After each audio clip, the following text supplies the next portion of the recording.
Welcome back to the Over 40s Fitness Podcast. My name is Tristan Lowe. It's Sunday, late April 2024, and the title of this morning's short video or short tutorial is knowing the difference between your body weight and your body fat.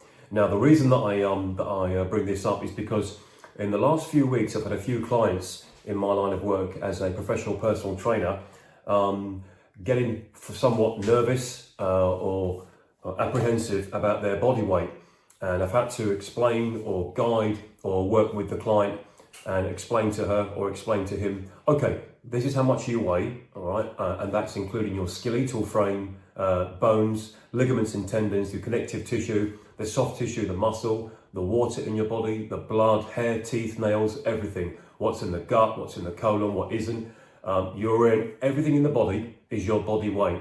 So if you're going to weigh yourself because you're looking to get physically healthier and you are grossly overweight, you should weigh yourself perhaps once every week. If you're carrying 10, 20 pounds extra, then you can weigh yourself every other week. But what's important is that you're aware of or you understand the basics or the fundamentals of the difference between your body weight and how much body fat you're carrying. Now, and this is another reason why I try to guide or coach my women clients into strength training or resistance training, and that's to actually not just get their bodies physically stronger, but help to boost metabolism but with time, with good sleep and good nutrition, bring down the body fat levels.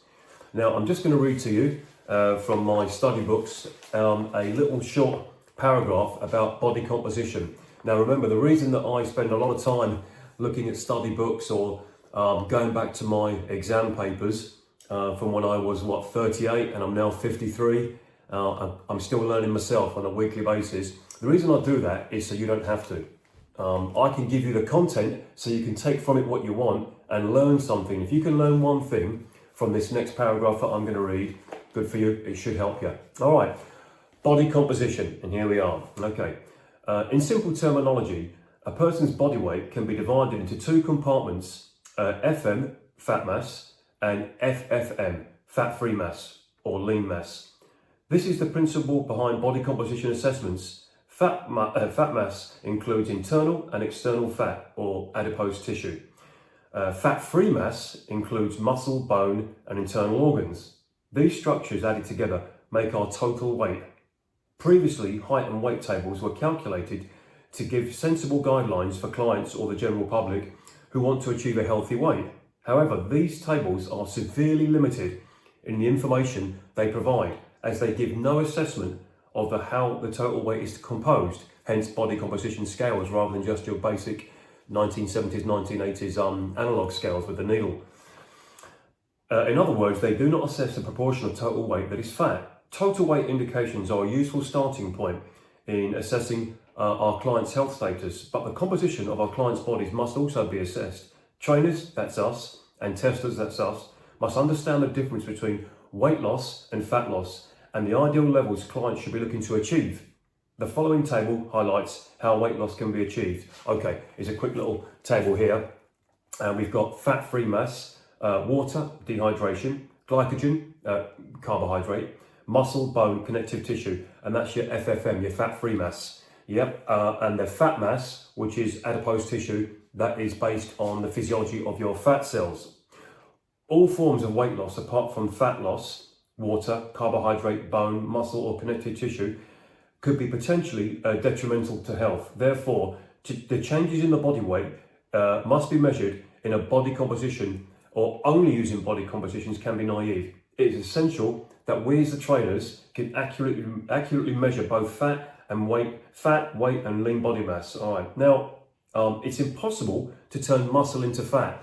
Now, this one's interesting because on many occasions as a trainer and before I became professional, I would hear, read, or be asked about, can I turn muscle into fat and vice versa? It's physiologically impossible. You can't do that. They're separate entities in the body. Yep. Muscle is a hungry, for want of a better word. It's a hungry, it's a greedy, it's an energy requiring tissue in the body. Yeah. Muscle, high levels of internal muscle mass can help towards boosting metabolic rate, whereas fat, excess fatty tissue, isn't hungry. It's a waste that you don't need unless you're stuck out in the middle of the Antarctic somewhere with no food.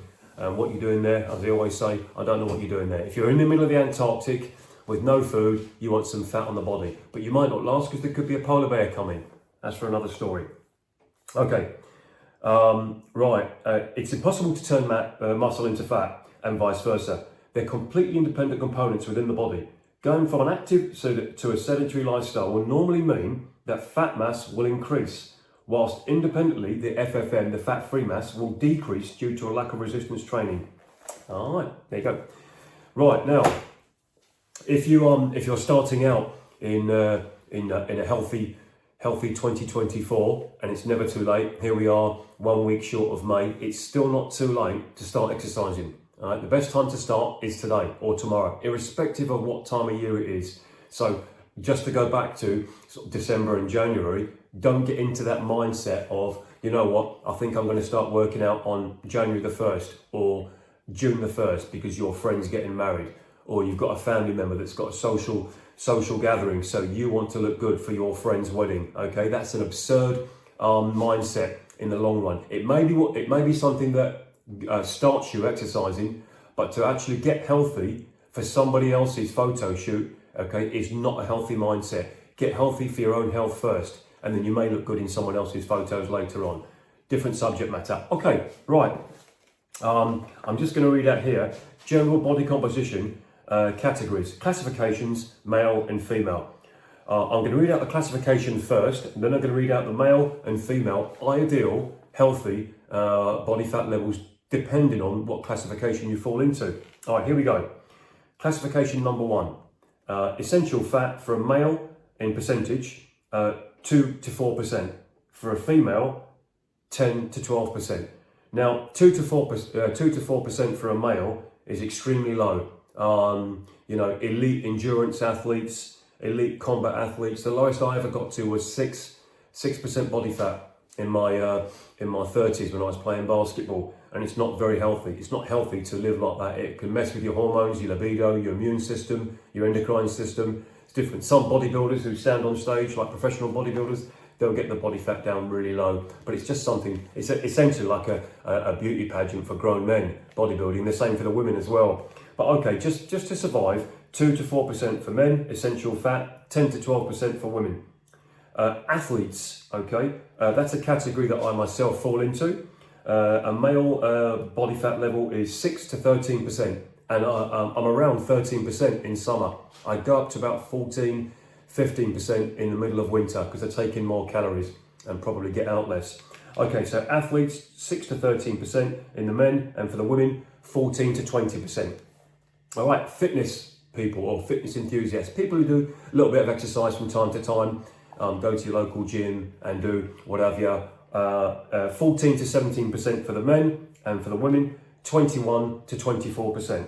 All right, acceptable for men is 18 to 25%, and acceptable body fat levels for women, is 25 to 30%. Now that one's interesting because when I take on women clients, often if they're carrying too much weight, their body fat is about 35% or higher. If memory serves me right, I'd have to really dig through my records.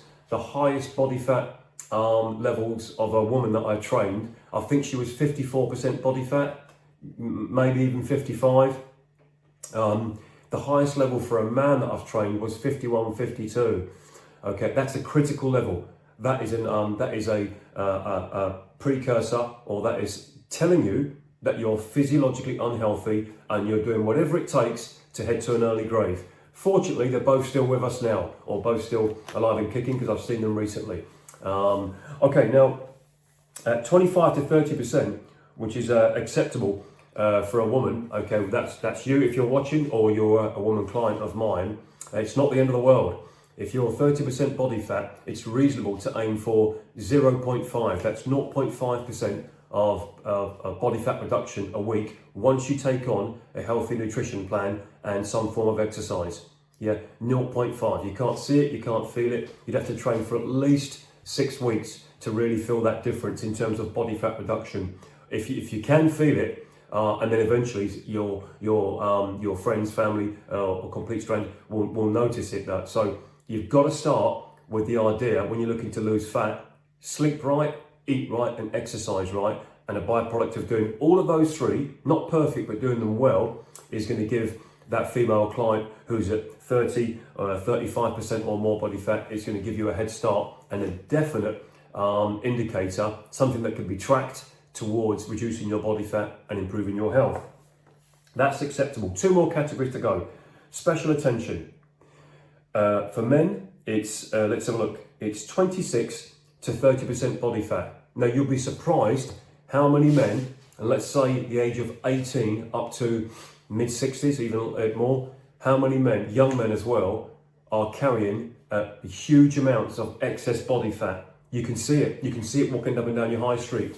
You know, I see it all the time in Lincoln, Nottingham. You know, if you go to certain towns, boroughs, and cities in the UK, you'll see an extraordinary amount of high levels of body fat in men. Young men, again, from the age of 18 right up until mid-60s. You know, even those that are retired.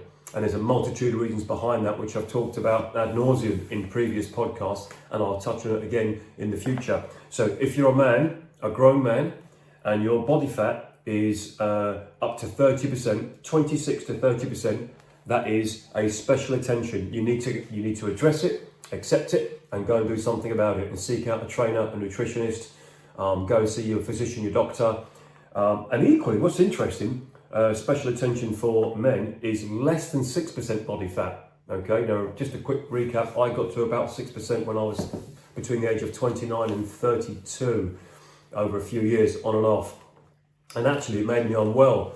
I was in great physical shape from an aesthetic point, you know, cut up, had an 8-pack, you know, every muscle on my body from my neck to my feet was showing, even in a relaxed state. But that's because I was in my prime, my physical prime, playing basketball, weightlifting, and eating like a professional athlete, although it took its toll on my body as well. And so from thereafter, I learned to put more fats, good fats into my body, not just protein and carbohydrates and vitamins, but get more fats and sleep more. Okay, less burning the candle at both ends. But that was when I was younger, so it doesn't matter now. All right, now special attention for women, females, is 31 to 40%. Yeah, so again, if you're a woman and your body fat is approximately 31% to 40% or more, that's a special attention. You need to do something about it. Don't let yourself be convinced by yourself or your friends or family that having high levels of body fat is acceptable. It's not acceptable. It's going to lead to poor health, poor decision making, poor standard of life, and worst case scenario, accelerated decrepancy or an early grave. And you don't want that. Don't let anyone convince you that being grossly overweight and carrying excess levels of body fat is cool, hip, trendy, or acceptable. It's not. All right. Anyone who likes you, wants you to be around, or loves you will not want you. They should do everything in their power, all their time. They should do whatever they can to help you lose your body fat. And they've not got to be a professional personal trainer or a dietitian or a nutritionist or a doctor. They could be your next door neighbour or your friend.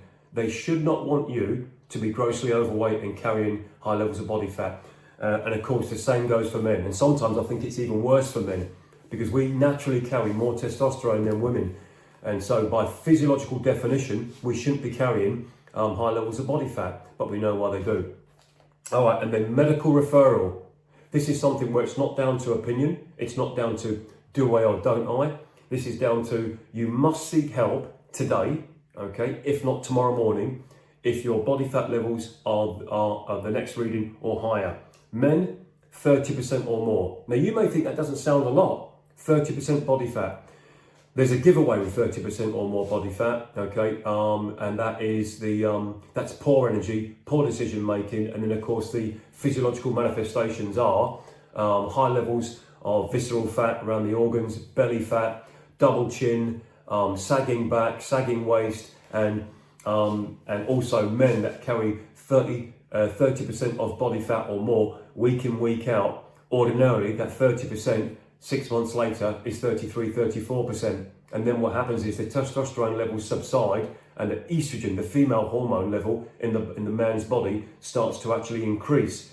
And then what happens is the man can lose, we're talking just aesthetics or looks, features, they can start to lose the features that historically or physiologically for hundreds and thousands of years that a man carries in terms of his facial structure, the jawbone, the nose, the back, the waist, the hips, okay, that starts to actually go or dissipate, and they start to actually develop female attributes in terms of how they look.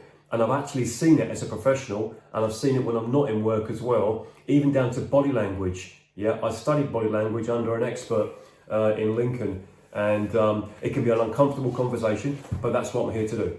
All right, so 30% or more for men of excess body fat is a medical referral, and 40% for women. Now, we know women carry more body fat in preparation or during or even post-pregnancy.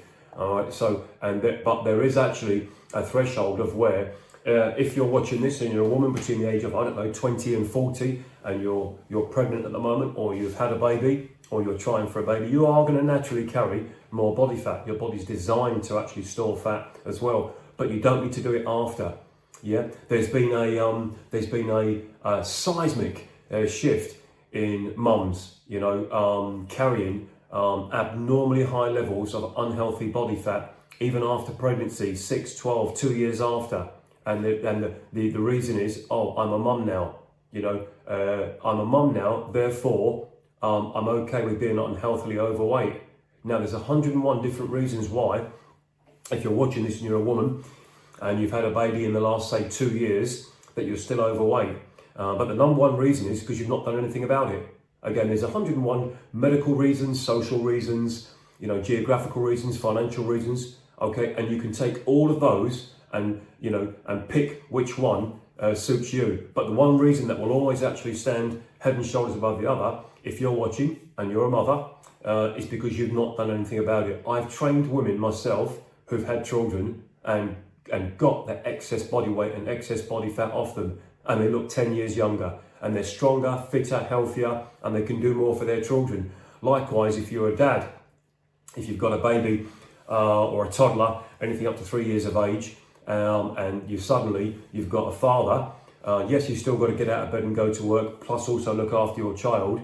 But we see a lot of dads now, okay, who walk around dressed like little children, dressed like a little toddler, and they act and they eat like toddlers, they eat like children.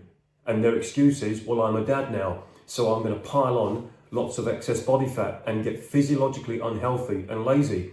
And their excuse is, I'm a father. Well, it should actually be the opposite. If you're a father and you've got children, okay, I myself don't have children, however, the body is still the same. Your body, whether you've got children or not, you've still got the same amount of bones in your body as a man who's not got children. Now, you're going to be tired, you're going to be worn out, you're going to be worn out from working and raising children as well. But there's something you can do about it if you're a father to a child up to the age of maybe 3. And the first thing you can do is say to yourself, I want to be healthy for my child. If you're a father and you're watching this video and you are physiologically overweight and carrying too much fat, you are doing a disservice to your children, because you're not staying healthy to raise your kids in a healthier environment. You are consciously or subconsciously doing something on a daily, weekly, monthly, yearly basis that keeps you carrying high levels of body fat. My question would be okay, what can I do to get myself healthier so I can function better for my family? So, and that, if there's, for no other reason, if you don't want to get fit and healthy because you don't care about how you look, you should do. But if you don't, then at the very least it should be because you want to be strong, fit and healthy for your children. All right, now, and that is today's 20-minute video about body fat, of which I've done some in the past and I'll certainly do some in the future. It's something that you can't see until you get, so much, you get so overweight, then you can see it first thing in the morning. Men, if you know what I mean. Women, they spot it as well, okay? And that's why we take on so many women, so many female personal training clients, because they don't want to be unhealthy. Yeah, then they stop subscribing to this idea or this ideology of it's okay, acceptable, cool, hip and trendy to be fat.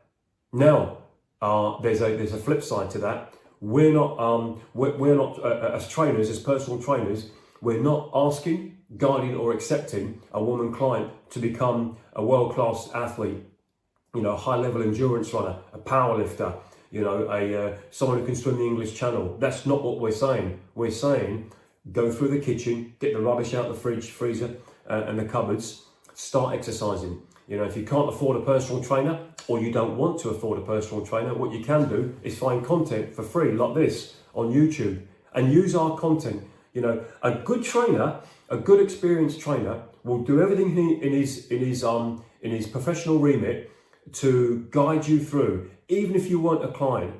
You know, if someone was to ask me as a trainer, stop me in the street, or came onto my podcast, or a friend of a friend of a friend, or a colleague of a current client asked me about something to do with health and fitness, I would gladly give away my knowledge, experience, and information. And what you do with it is entirely up to you. Yeah, we've all got to go to work, come home, Netflix and chill. But you can take something from the information which I can part with you. Yeah, best case scenario, you learn something and run with it, and you actually get, no pun intended, and you get yourself healthier. You strip your body fat levels down. Now, there's one thing that I would say to any potential or new client when they take me on as their trainer, because you're essentially you're taking me on. You know, I'm taking you on as a client, but you're taking me on as a trainer, and that's that. If you find it hard to reduce your body fat, and we're talking head to toe, most people it's usually the belly, the waist, the hips, or the face. If you're finding it hard, it's not somebody else's fault. It's something you're doing or you're not doing on a regular basis.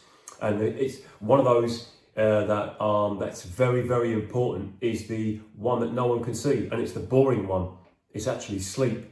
Yep. If you sleep poorly, day in, day out, week in, week out, month in, month out, your body is predisposed to store body fat, because you're not getting good quality energy levels for your next day because you've had good sleep. So your body needs to actually store fat to use it as a source of energy, which is okay if you're training. But what you want to do is address your sleep and your nutrition before you address picking up a weight and putting it back down again. All right, and that's it. That was a 22-minute video, Sunday morning, third week in April. All I ask you is to like, subscribe, and share to the channel. My name's Tristan Lowe, and the channel's called the Over 40s Fitness with Tristan Lowe. That's me. Listen, until the next one, thanks for watching. Work hard, train hard, love your fans and friends, love everyone. Friends, family, next door neighbours, work colleagues, and before anything else, love yourself as well. Get your body strong, fit and healthy, then you can help others. Right, time to get it done. Thanks for watching and listening.